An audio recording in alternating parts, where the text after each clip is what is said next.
ndakumva Godfa. Show yarangiye uyireba kandi urashyizeho n'umwe. Yarangiye nyireba nicaye ntuje ntamburuca umva nkubwira.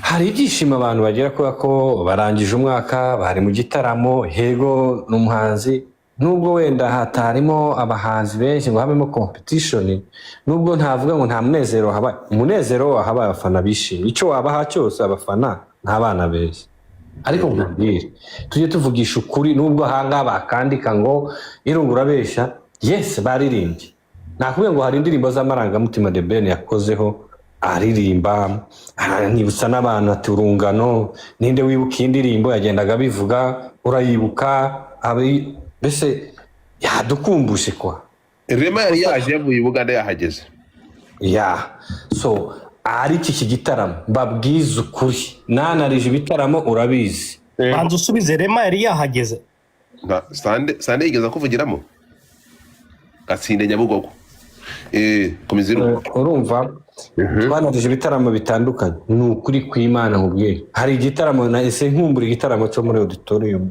kimwe cyakubise icyo koze nyine ukumbura navuze ngo iyare nizo kuba icyo gihe iki gitaramo ni ukuri ko abantu bari baciteze siko cyagenze waba wishimiye yes hari abantu igitaramo kireba muri angere zose Godfa ureba uko umuhanzi agenda uko yaje uko yinjiye indirimbo yaririmbye ukareba mu bafana ukareba igitaramo cyaki ntago ari cya kindi twavugaga uyu munsi ntago ari cyo cyane mu mitwe y'abanyarwanda nabikubwira kandi icabyishe byo reka nkubwire ikintu cyane abitobeye bwa mbere nge nabonye niriya playback go siriya yo sinyibabari ko The Ben ashobora kugenda akarimba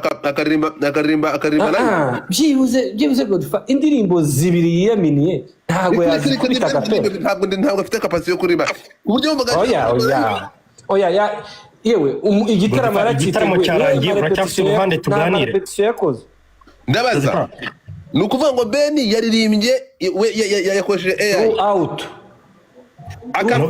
kari gushirwa The Ben kaje gate hari ukuntu bagabanyagamo ibyuma ukabona kumva ijwi rye ariko byose byari playback tawa nyine Godfa igitaramo cyarangiye tuganire cyangwa muracyari ku ruhande so reka komeza Irunga urumva n'abantu bari kuvuga ngo ndabesha ni ukuri kw'Imana Bruce Melody sikuri yamuzi nako abantu bari bamwiteze yaririmbaga nk'uwikandagira bro cyokoze hari ahantu haturirimba akapera wumva ijwi kabisa uriya mwana ararenze ni nkaho yatunofeshaga ni nkaho yavuga ati naje nyine kambumvisemo gake akongera akifata ntiyapafominze azi uko abantu bari bamwiteze yewe igitaramo numva bagabanyiriza moment ndi kureba ndi kuzireba neza hano cyangwa ndi kwibeshya Sande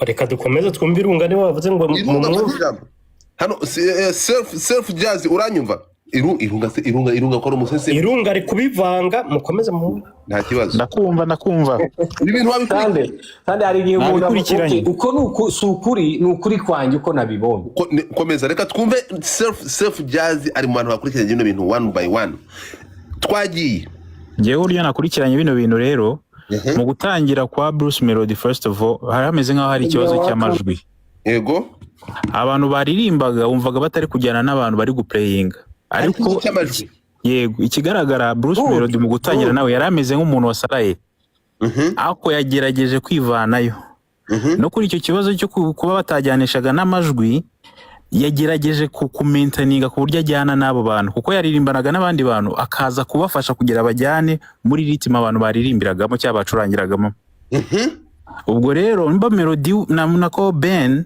nimba yamaze kubibona before ahitamo gukoresha playback aho ngaho simbizi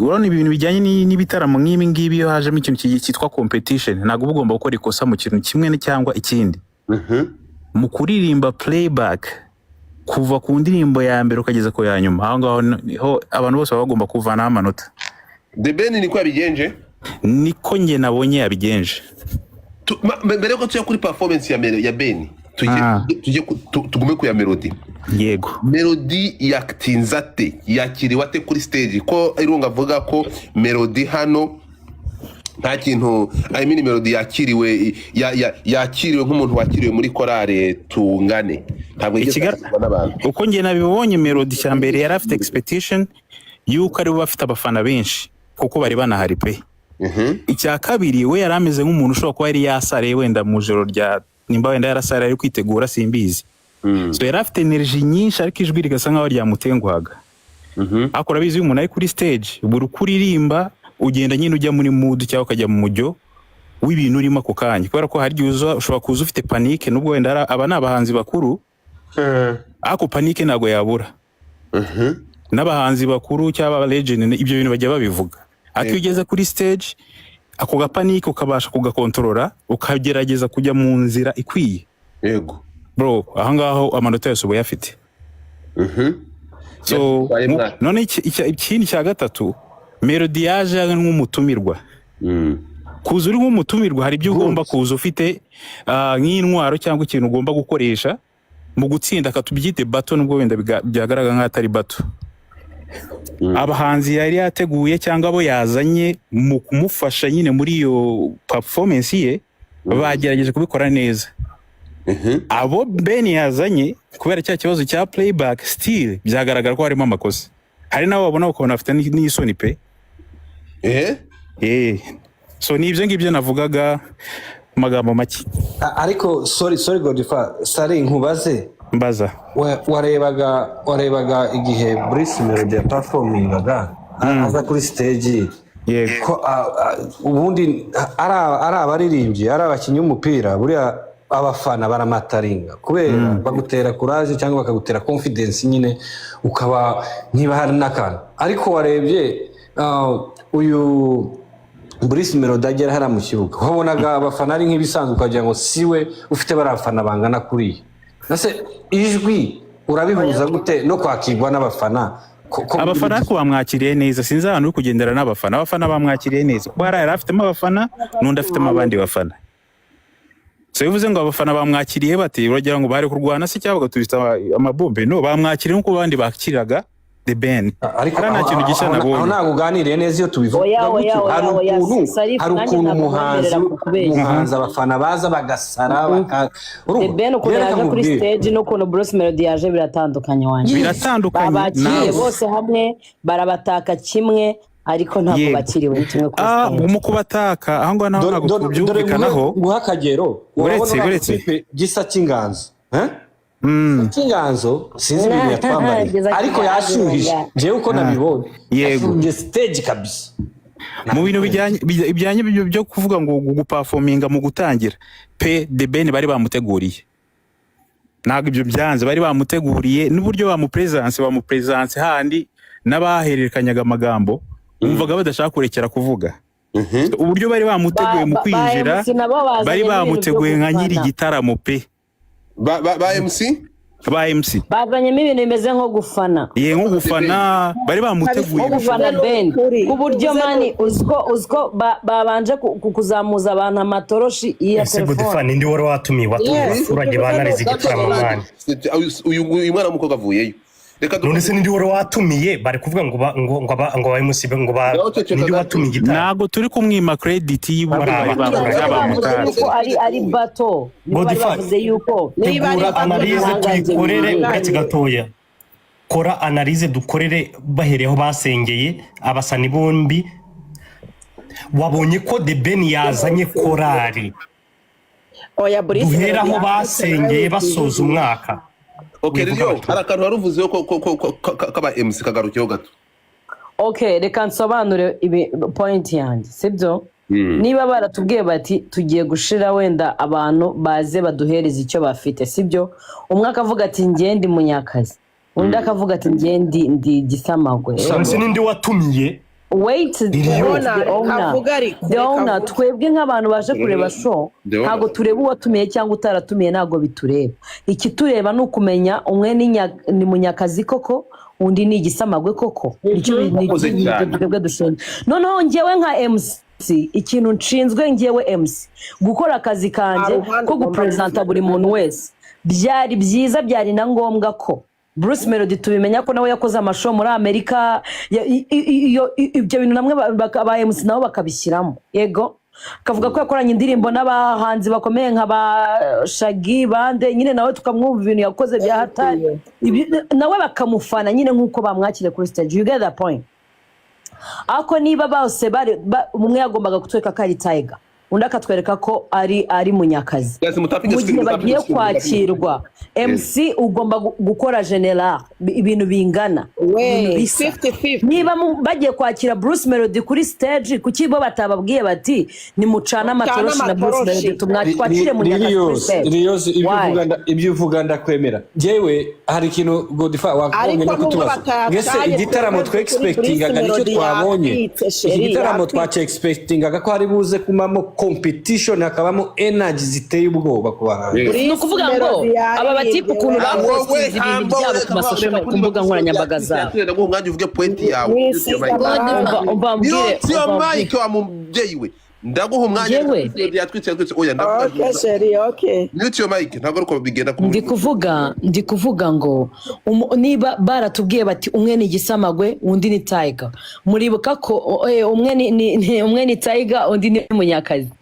Bagapostinga batwereka ko hari ihangana byanze bikunze rihari bakana postinga bakabitwereka. Umwe agapostinga biriya umwe agatwereka indirimbo za kera undi akatwereka iza kera undi akatwereka amasho yakoze undi nakatwereka amasho yakoze umwe akatwereka ibikombe yabonye undi nakatwereka ibikombe yabonye.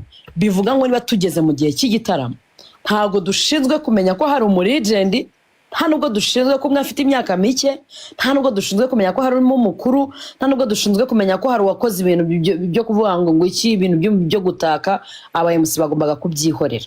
Sibyo twagombaga kumva buri muhanzi wese bamwakiriye niba ari igitangaza cyagera kuri stage abantu bakazamura amatoroshi nabo bagafana ba MC akavuga ati ni mwakiri igitangaza ererere bagatwika nyine nk'umuje kuri stage. Ako ni gutumbwira ngo umwe yaje bamucanira amatara babanza kumutwikira stage undi yaje nkaho bamwakiriye nkaho like noneho niba ari umushyitsi undi akaba yateguye show ubwo umushyitsi niwe bakagombye kwakira bya hatari kurushana none wateguye igitaramo kubera ko ni umushyitsi. Umva umunyamakuru wewe waca barize uretse gato ikindi ndajya ntanga umuntu kiza muri big screen niwe twubahane kugira ngo buri muntu atange point ye yumvikane twakiye kwa no kuvuga ngo niba tuvuze okay Godfather ikindi ntiwirengagize ko hano twebwe hari abo twabikurikiraniye kuri internet urumva hari ababikurikiranye live bro turi abantu babiri batandukanye abakurikiranye ibintu live ntago bameze nk'abakurikiranye ibintu kuri social media. Hari ibyo bano batatwereka twebwe tutabona sibyo.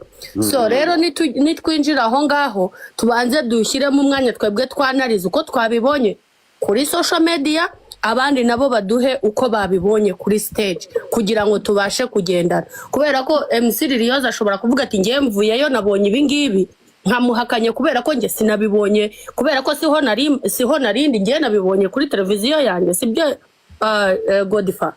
So turi abantu babiri batandukanye urumva abangaba bashyira ibintu kuri YouTube n'ababibonye live ni ibintu bibiri bitandukanye kandi bihabanye. Hari ibyo beditinga hari n'ibyo bateditinga. Setu nicyo nashakaga kuvuga tu. Okay Liliose ahita urangiza hanyuma noneho dufate undi muntu hejuru twumve nk'umuntu. Okay ngewe nsoza rero niba dufashe umwanzuro ubundi buriya iki umunyamakuru agomba kuba MC agomba kuba ameze nk'umunyamakuru. Iyo umunyamakuru ari kuvuga ikintu nta ruhande agomba kubogamira. Umu-MC niba wagiye kwemusinga show kandi iyi show ikaba yaragaragaje muri post yaragaragaje ko aba bantu byanze bikunze harimo ihangana witwereka uruhande uhagarayeho kuko nutwereka uruhande uhagazeho twebwe biraza kudutera confusion nk'abafana bari hanze bari kureba iyo show uri kumva. Kandi ikindi nimbona MC ari kugaragaza umuntu wa mbere nyine umuntu bari kutubwira ngo tumanika amatara ibiki byanze bikunze nubwo yaririmba ibintu bidahuye twebwe tuzamufana kubera ko MC yatweretse ko ari we cyane. Do you remember? Jora bibwira muhe. Yari sign yo kwereka abafana umuntu bagomba gutora. Uri kumva? Nukuvuga ngo bigeze hano niba mvuze ngo kanaka ngo yakoze ibi ngo muzamure amatoroshi exactly bamaze kutwerekwa uruhande bahagazeho natwe nitwo tugomba kujya kuko nibo ba MC bacu nitwe bayoboye sibyo ariko umuntu niba nanone nijya kuri side ya Deo unavuga umwe yateguye igitaramo umuntu wavuze ngo bazamu please gato reka nsoze nta kibazo I'm done in 1 minute niba nanone noneho ndeka ngaruke kuri ya point ya Deo avuga ngo muragira ngo umuntu ateguye igitaramo ngo bamwakire nk'umushyitsi bro umuntu w'umushyitsi niwe akagombye kwakirwa ahubwo cyane bakanamwereka ko bamwishimiye cyane kuko ari umushyitsi undi we n'umusangwa ni mutangagira uvuze se kakava hehe no okay rero niba ihangana ko kantu kihangana dindira nanjye ndikuguhereza point ebyiri zigaragaza ibyo bintu ukuntu byakagombye kugenda niba koko uri kuri side yo kuvuga ngo umuntu n'umushyitsi ngo bagombaga kumwakira ngo n'umushyitsi ngo bamwakire nk'umuntu wateguye igitaramo yes umushyitsi niwe twakagombye kwakira cyane ni nawe ba MC bavuze bati bakagombye kuvuga bati dufite umushyitsi Bruce Melody nubwo aje muri iki gitaramo ni mumwakire ako the owner please ongera umuvugiremo rimwe gusa urumva njyewe nka MC umushyitsi wacu ngomba kumuhereza iki amashanyarazi bro nkamvuga ni yaje nubwo aje muri The New Year Groove nubwo aje ni mumwakire mumuhe welcome kubera ko ari umushyitsi undi we w'umusangwa of course biraza kwikora nahaguruka akaririmba turamwakira kubera ko ari we the owner w'igitaramo ariko niba ari ihangana njyewe MC nta hantu ngomba guhagarara nta side ngomba guhagararaho ivuga ngo ngomba gufana nguriya ngomba gufana uriya ngo ngaragaze ngo ni mucana amatara ngo nitumwakire ngo yarakoze ngo yavutse itariki n'ibyo ntago bitureba bro we need to know the side y'abantu buri wese tukaza kwifatira umwanzuro nk'abafana ariko nuduhitiramo nk'abafana urabudukoresheje amakosa wa muntu watweretse ko ari ufite amashanyarazi menshi niwe turi buyahe nanakora mistake nituri bibone kubera ko wamaze already kuduhereza sign igaragaza ko ari urenze thank you aha ngaha iyo ni point yawe irarangiye next Sande wakomeje kuvuga cyane vayo hano reka twumvishe point umuntu atanga fact yayitanze umukobwa aransinze ndakakaye mbere umukobwa yarabimenye Godfather njye ngiye kuvuga muri rusange iki nicyo gitaramo abanyarwanda bari bategereje umuntu bita Coach Gaëlle nyuma yo gufata ifoto ngo ariko turashora tugaho nese kwikungugiramo kandi ubibuza abantu mana uretse gato yaje umusaza Coach Gaëlle urumva afashe video ahita ashira hari aravuga ngo ariko turashora tugahomba umva ikintu bita kubaga bivuze ngo akadomo bombo klati twagiye okay urakoze cyane nakora kanyunguye umusa iki gitaramo abahanzi uko ari babiri tuyitwemerana ko batandukanye mu mico no mu myifatire dukuye mu bufana abajyama babiri baratandukanye mu mico no mu myifatire ariko bose umwe yabatayiga umwe yaba Munyakazi n'abahanga ngiye kuguhanariza igitaramo ntagiye ku ruhande Riyoze yabivuze neza nubwo harantamiranyijwe nawe The Ben aje kuri stage yakoze ibintu bidasanzwe ariko asanga audience yamaze kujya muri mood ya Munyakazi sawa nyine muretse gatoya ndikwanariza igitaramo gukura audience muri mood ya Munyakazi waje yambaye kuriya washyizemo ziriya ndirimbo agahita azamura umukobwa wacu bagahita bashyiramo indi ndirimbo bakayisorezaho kandi urabizi ko muri audience ntabwo nk'ibi tuvuga abanalize ntibayikora baba bareba ibiri direct The Ben yaje afite akazi kenshi ariko ikintu namukundiye yaje yabiteguye bro kandi ntabwo yari azi ko Munyakazi azakora ibyo yakoze uyu munsi The Ben azana kuri stage abantu tutakekaga ko azi n'amazina yabo. Ibyo wabibonye. Urugero yabavuze basubiremo mani iruvana utanga facts zifatika. Wabonye umuvandimwe we yarari kuri stage. Inde? Simvuga amazina. No Khalifa can speak the name. Hano turi mubwira mani. Yazanyemo umusani umusanzwe muri hip hop. Nge ntabwo nkunda umuntu ushyira kuri YouTube, sibyo? Ninde? Ibintu biri byari live dore rero ikintu cyapfa n'abantu. Ibintu byari live aya masaha urajya mubwira twagiye vuga amazina n'imbwa mani vuga ibintu byabere hara kuri stage. Yazanye abana bagiye ashaka kuvuga Green P katumufashe muri uretse gatoya Green P mureke ndabizi. Abana bagiye kuri mwababonye kuri stage. Uretse gatoya. Godfa izo ni za strategies za The Ben zo gushakuriza abantu ariko The Ben muramuzi dukomeze izo mpweze zikirura nicyo ntashakaga rero nicyo ntashaka kuvuga amazina. Ndabizi izo ni strategy The Ben we The Ben ikintu n'umumanipulator azi kumanipira abantu azi nicyo ntashakaga kuvuga amazina. That is by the way nk'ibi nk'ubwo bugorya abayakoze bwo kujya kuzana abana b'abantu hara kuri stage kuza ngo bigende bite. Bimanze umbwire message irimo kujya gufata abantu kubazana kuri stage uretse kubacuruza. Nukwibuka umusani we wacha ubumanipulator bwo ramutipe ndabuzi wasana n'amafaranga 500 yabahaye. Urukunyumva komeza ndamuzi ramutipe niyo mpamvu mbabwira ngo amarira ya The Ben ni ubucuruzi ni kubikubwira ngiye ntabwo ngiye afata side ariko ibyo bintu byo kujya ureka nkubaze Sunday mbwira ubutumwa buri kujya gufata abantu ukabajya ukabazana uretse nuko yibuka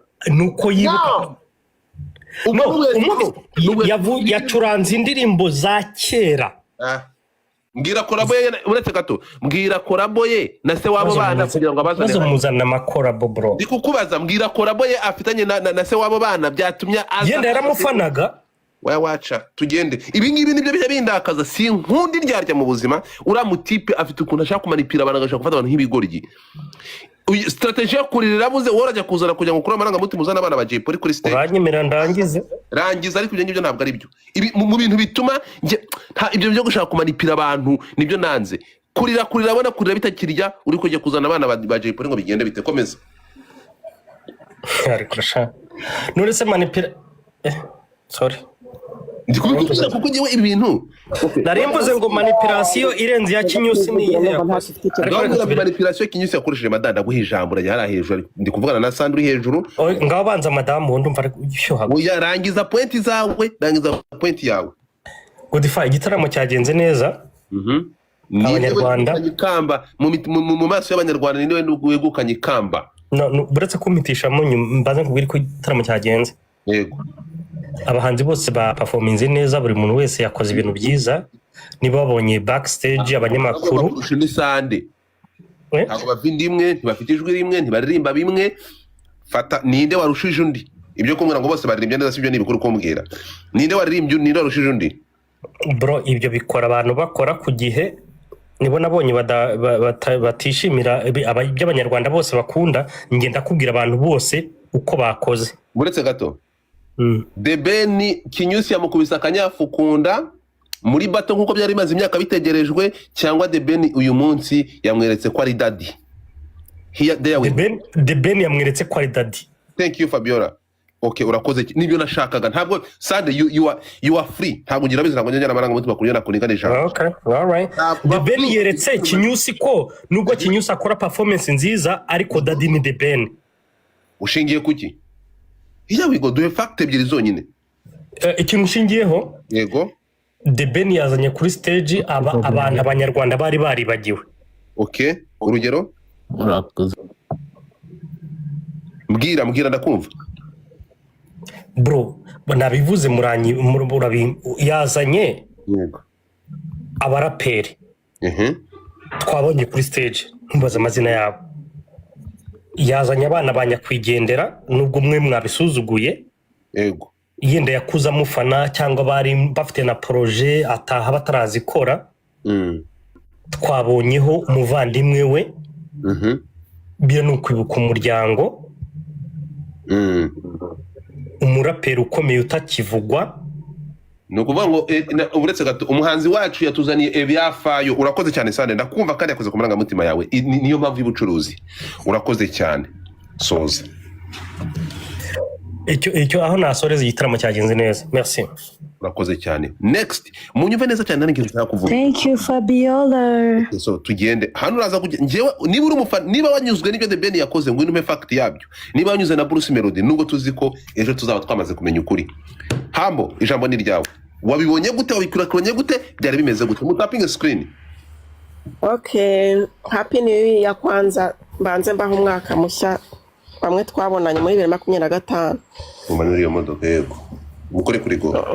Ndamuni cyane. Ngewe arabashije se Hambo ko ari umukene. Yigeza kuvugiraho Sande yigeza kuvugiramo iyubahe imbere abantu Sande ngaho nzamura basi ndumva wowe ukize tuzamurana abakene n'abakire tumenyane. Okay, reka tuvuge icyo turi kuvuga hano. Ntangajwe no kubona umuntu nka Sande wicara ukavuga ngo The Ben ngo yazanye ngo abantu ngo tutari tuzi. Iriya yari bato yari yo guhanga ntago yo kuzana nakuzamuye. Nkiraho sheri nkiraho urumva ntago yari yo kuza kwerekana imiryango yazimye n'ikiriho. Yari yo guhangana kuririmba tukamenya umuhanzi umuntu uzi kuririmba ninde urusha undi.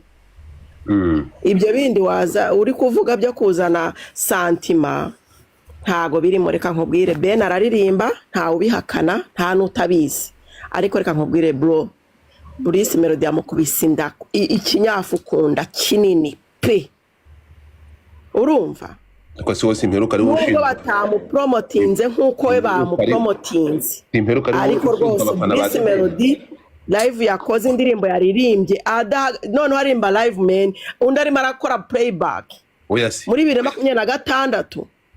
Jesus warangiza ukavuga ngo ni daddy ngundi ngo ninde what the hell. We ibyo bintu uri kuvuga ngo by'abana ngo banani ngo buriya muhungu wapfuye muraperi. Nkubwiri ibyo witwa Fabien waguye ku bitaro ninjye wamujyanye muri studio ukora indirimbo ya The Ben. Uko yapfuye yabuze n'ibiryo ceceka. Ntuvuga ibyo bintu turabizi ibyo bintu abahanzi babikoresha kugira ngo biyerekane icyo turi kuvuga. Nicyo arasebanye nawe ari igisebo se Irunga nawe ni igisebo. Uyu ni igisebo. Nicyo kwerekana abantu. Uretse gato Hambo uretse gato. Irunga mufungura mike na Sande. Yego. Ntabwo niba nazanye iyi strategy yo gushyira umuntu hejuru akaba afite ijambo siko bimeze. Saba kumukurikira umuchallenging. Sande igisebo ni wowe wagisebe wowe ari wowe wamase ntongere gutuka umuntu umubyeyi hano gakubitwa n'inkuba. Godfa ntago ari byiza man. Ntongere gufata umuntu umubyeyi ngo igisebo ni wowe kapfi. So twese twamyutinze umbabariremo kabyara araza kuvuga ibye ariko man umuntu mwanya we pe umuntu urumva Irunga niba ntakubahana ndasanga nako ushobora kuza ngo tuko umuntu w'umubyeyi. So iyubahe twatukanye se Bande nta nubwo wakunda The Ben kundusha. Uyu nguyu uri kuvuga wewe uramuzi uzi umubano we na The Ben ariko Godfa icyo twavuze amatwi urafata umwanya wawe Irunga uzamuke yara hejuru ugira ute umuchallenging uvuga ati ibyo uvuze ubikwisoka niko gukora deba ariko bifata umuntu ube educated idiot nka Sande uvuga ngo umuntu ni igisebo kubera tanze igitekerezo kitamunyuze oya sinatukana pe none se niba Sande avuga ngo umuntu ni wowe wakoze ngo nidusebanye hanyuma undi aravuga ati ugafata umuntu w'umubyeyi Sande uyu mubyeyi uramuzi kurya umwita igisibo. Godfa I'm sorry apologize. I'm sorry Hamba dukomeze. Okay twabirangije ntazi kanje naje commuting atange point ye. Jesus. So ibyo bintu wari kuvuga ngo yazanye abana ngo banani ngo bo baraperi kankubwire twamaze kumenya manipulation iri mu muziki urumva ngira nabwo ko naraye amajoro nkora indirimbo The Ben akora indirimbo no witwa Fabien ninjye wagiye kumufata uzabaza urufu Fabien yapfuye indirimbo bakuranye na The Ben amafaranga yavuye migeza namutunga Fabien yishwe n'inzara mu bitaro bya Kibagabaga. Fabien ni uwuhe? Uriya umugabo w'impumyi ninange wamutwaye kuri stage ninange wamutwaye kuri stage muri 2020 mu gitaramo kirangiza umwaka. rero reka nkubwire Sandi okay ibyo bintu bya Fabien wapfuye urabihuza nabihuzaga nuko Fabien ndamuzi